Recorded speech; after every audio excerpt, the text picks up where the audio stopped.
Yeah, it is supposed to be like that, but unfortunately, it's not. I'm trying to stop it right now. There we go. Hi, I'm Karina. I am a targeted individual out of Louisiana, Shreveport to be exact. I wasn't even sure I wanted to give the name of my town I'm in, but yes, I do. I want people to understand, that this is real. What we're dealing with. Um, I would really like to get a hold of some targeted people out there because I'm newly targeted. I had thought that it stemmed from an incident that happened in a little town I lived in Louisiana.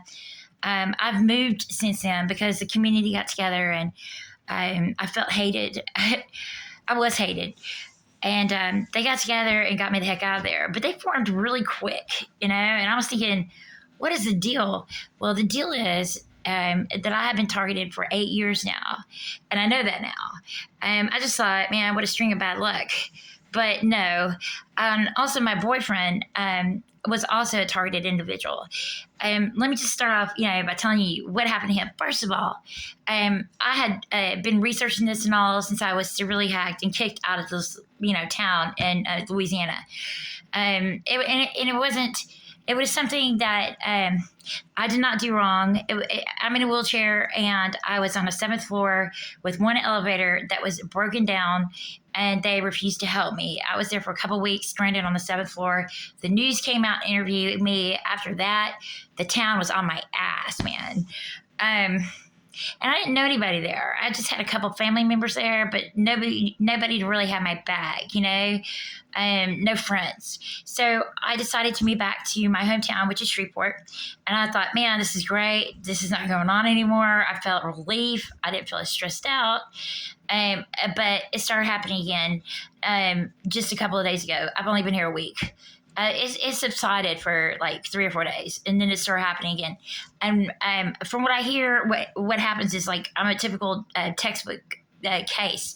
They went in and got my phone first, got it in my Gmail. After they get in my Gmail, this is pretty much free reign. They can go wherever they want to. So after the local news came out, interviewed me in this little town that I lived in, I thought people had my back, all over Facebook they did. But in that town, they did not. The people that were the management of that town had been there forever. And so I was leaned on, there was a lot of pressure on me to leave that place. And they were doing everything they could to make sure that I knew that they were there and that they were everywhere. And so I did. I felt like I couldn't even go outside. I was scared. Anyway, I'm back in Shreveport now. I know I don't scare easy, but I'm back in Shreveport now. Same thing's occurring. I don't get out a whole lot because I'm in a wheelchair, but what they're doing is they're getting on Facebook, they're getting on to the platforms that I use, and mainly I use Facebook for the most part. I always have. I've never used YouTube before. I'm going to start using it and see what happens. But right now, I mean, every single thing that I had said that was negative regarding that company has been taken off Facebook. And they did it by hiring a cleaner. And when I first saw this chick's page, her profile page, because I found out about this chick and that she had put a fake Facebook profile on me. And so whenever I went to a group that I hadn't checked on in a while when I was being hacked, I was like, I wonder what's going on over there. And it's called stripper memes, But there's only so many memes you can place about strippers, There's not that many to carry it on for very long. Anyway, so I went to check on it, see what was up. When I go to it, I look at the administrators. I was the only administrator, right? The real me. Well, the fake me is in there. And this girl I had never heard of was in there.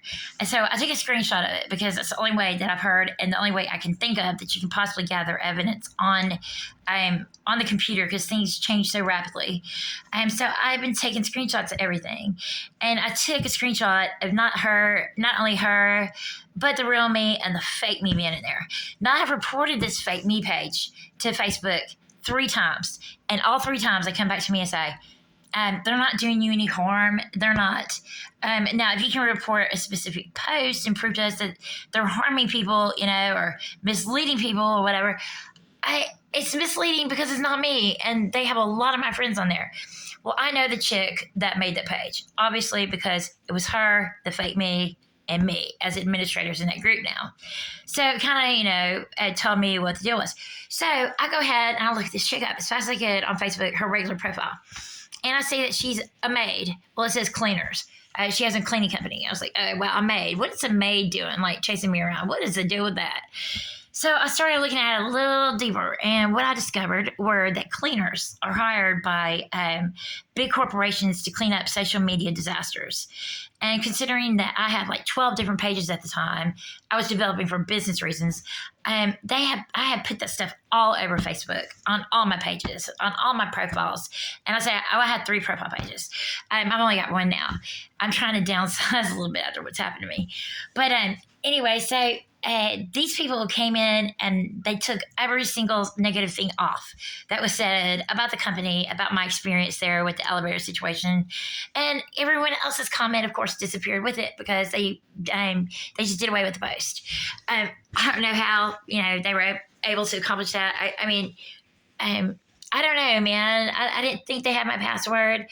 I'm not sure how they're getting into my accounts, honestly, but they're getting in. And I've changed my information up and changed it up.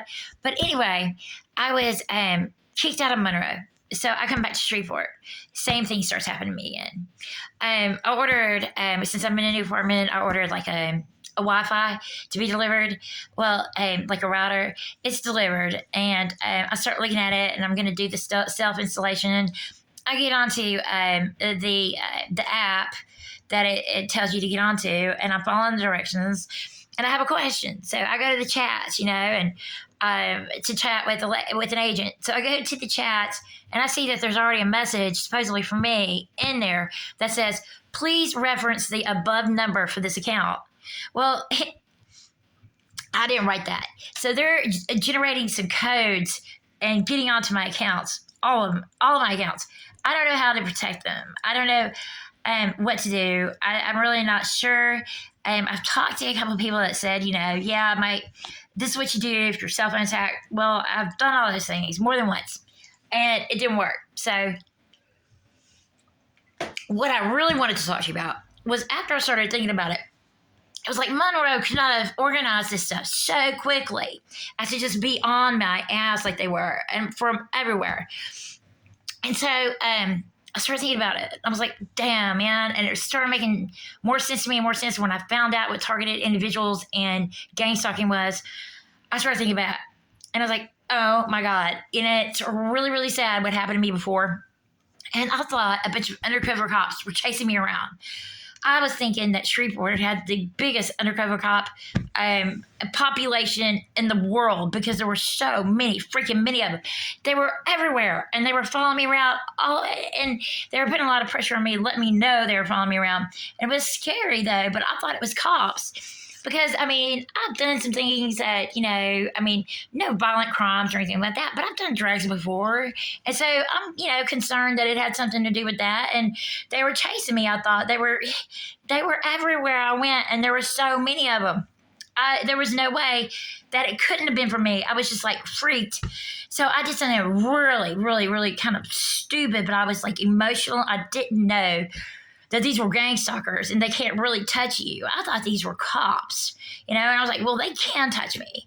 But anyway, so they're following me around everywhere, and I'm literally running down the road, hiding in people's backyards. And I know logically that they don't have anything on me, or they would come in with an arrest warrant. I know that logically. But at the same time, that freaked me out with so many people on my ass constantly. I took off running. And I can't run because at the time I walked with a cane, had lost my cane, and was using a friend of mine's crutch, a wooden crutch. And I only had one of them. And so I lost my crutch running from these people.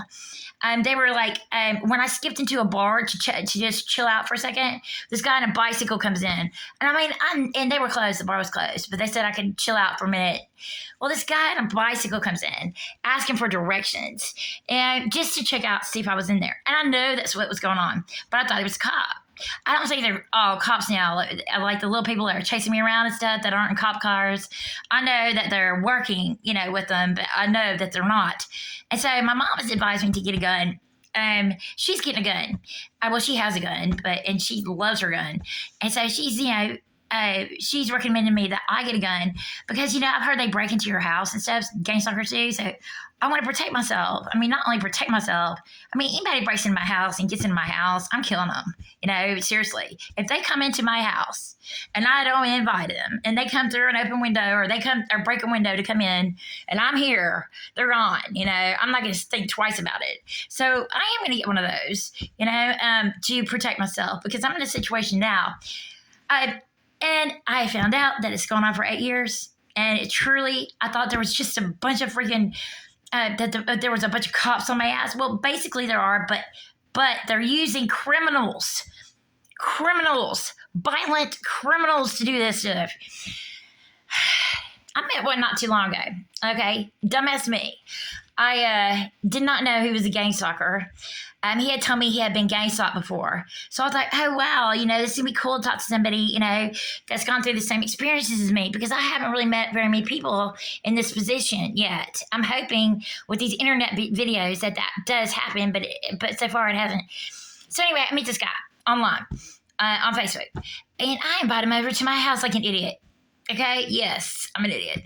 I'm never doing that again. So anyway, he comes over to my house, and because he had said he knew my ex-boyfriend, so I was gullible. I did it. I invited him over to my house. What he was trying to do when he was here is scare me.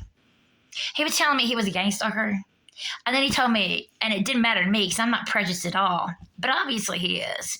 And there obviously are a lot of people, there are a lot of people in Louisiana that are. So anyway, he says, there's a bunch of black people following me around. I'm like, so? Okay. Wow. All right. So, and what? And what's that mean? He said, oh, well, I was just going to let you know, Shreveport has, black police chief. They have a black mayor. They have black fire chief. The only person that's not is our Caddo sheriff. He's not black, but everyone else for the most part is black. The population is high and black people. But black people don't bother me. I like black people. A lot of black people. There's some people I don't like, some people I do like, but it doesn't matter. It doesn't matter. The reason I like them or don't like them has nothing to do with if they're black or not. So apparently he was like kind of testing the waters to see if that would scare the shit out of me or not. He was trying to scare me. I was lighting a cigarette and the dude just freaked out on me. He was like, whoa. I was like, what? It kind of made me mad. He's like, you were fixing to burn yourself. I'm like, okay, well, thanks for letting me know. Such a jerk away. Because that's what he did. He was just like, and in retrospect, it didn't take long for me to fucking realize it.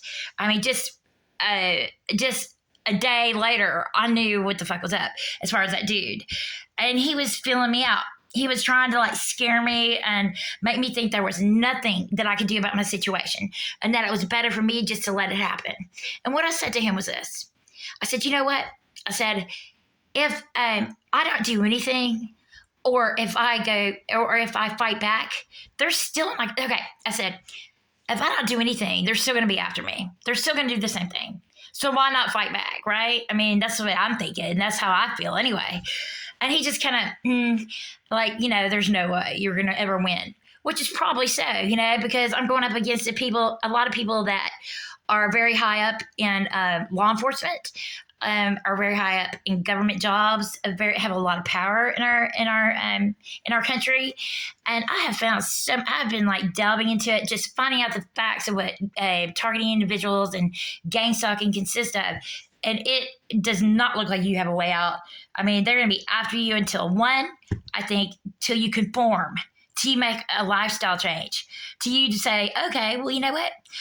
I think not only am I going to be a Southern Baptist, I'm going to start sitting on the front row every freaking Sunday, and if you do that, you go to recovery, and you're real involved with AA.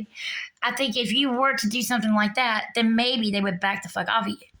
But, I don't want to do that. I'm holding on to my principles, basically, of wanting to live my life the way I want to live and not be judged for it. I haven't done anything. I don't have any felonies. I haven't done anything to warrant someone investigating me to this extent. This is crazy. So now that I know what the deal is, I was 2 weeks late moving back to Shreveport because my ex-boyfriend, who I know now without a doubt was being gang stalked. And I didn't know it when I was with him. I just thought, the kind of things he was telling me, which is weird, but I didn't want to tell him that I loved him so much. I didn't want to say, baby, that's like unbelievable, or I don't believe that. But in a way, I didn't believe it. But he was telling me that they were going around, that he heard someone outside mentioning something that was private to him. He told me what it was. I'm like, no way. And then he told me that it happened to him in Dallas when we were living in Dallas. And it was something very similar to that. And I just let him talk and tell me the story and didn't say, yeah, that didn't happen, or yeah, that did happen. I just listened to him. But I was definitely unsure about it, but know that this particular person, my ex-boyfriend, was, very sweet, very down to earth, and wouldn't be talking a bunch of shit like that if it weren't true. So not only that, okay, now I'm going to tell you some bad stuff right now. Right, bad stuff. This is what happened to him, okay? And we did not know he was being gang stalked. We did not know. We just thought the chick was evil. We did not know she was working with a lot of other individuals to produce the same result. But what happened to him, and this is so sad, is that I guess when his son was 9 years old, he was convicted. He was charged with raping his son. All right. Now, I know that's not true because I've known this guy, my ex-boyfriend, for a really long time before we started dating. I mean, I know his character. I know his family. I know him. And I know for a fact he didn't do that. When he told me who the woman was that was his son's mother, I already knew about this chick. She has done so many bad things to so many people, gotten them in trouble with the police. And I'm talking about people that have raised her since she was a kid, that she didn't have anybody. They raised her, took her underneath their wing, and she ends up getting them busted and getting life in prison. That's one person. All right. So I didn't even know that this happened to my ex-boyfriend at the time. And but he told me about what had happened. And he told me that he did, I think, almost 3 years in the penitentiary, but they lowered the charge to cruelty to a juvenile. But there was no physical evidence in court. They went solely on the testimony of his son, who at the time I think was 9 years old. But I've heard him on the phone numerous times with his son, begging and pleading, please tell the truth, tell the truth. And when he got off the phone, he'd be like, well, what did he say? He said, well, he just kept avoiding it. He said, well, Dad, you gave up your parental rights.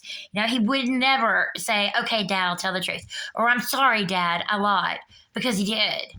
And I know that he's a young kid and he could have been influenced by his mother, who I also know is a gangstalker. She works with the police. Why do the police pick up the most fucked up people to be gangstalkers? I mean, I guess they have to be fucked up to be gangstalkers. But really, that's really dangerous for the people that are being stalked. That's why I want to get a gun. Because I know that guy that I was stupidly invited over to my house the other night, the gangstalker guy, man, he was telling me that he's not a violent person, but that he got 14 months in the parish prison for hitting his wife. Bam, hitting her, all right, knocking her out. I said, well, that means you're a violent person. I mean, hello. And he got kind of mad about that. I could tell that he likes inflicting, he likes making people scared. He likes scaring people. And so I guess, and I also know what they do with these criminals is that they get these criminals and they say, hey, look, if you can hack into that person's account and life, more power to you, take the money. I believe that's what they do. I believe they give them the total go ahead to do whatever they want to this person. All right? Breaking their homes, whatever. They are not going to be, there's no criminal charges that are going to be filed against these people unless you catch them in that. And then they have to. Because, I mean, but why are they having these criminals chase around people that do not have a criminal record? I don't understand that. I really don't. I feel, I kind of feel abused, I feel like I'm being, and the worst thing about it to me is that I can't go to anybody for help. Nobody can help me. So I'm trying to figure out what the hell to do about it. It's kind of hard. the strategy that I have kind of, adopted is fuck it, I'm going to carry on with my life. I'm going to do what I want, and I'm going to have fun doing it.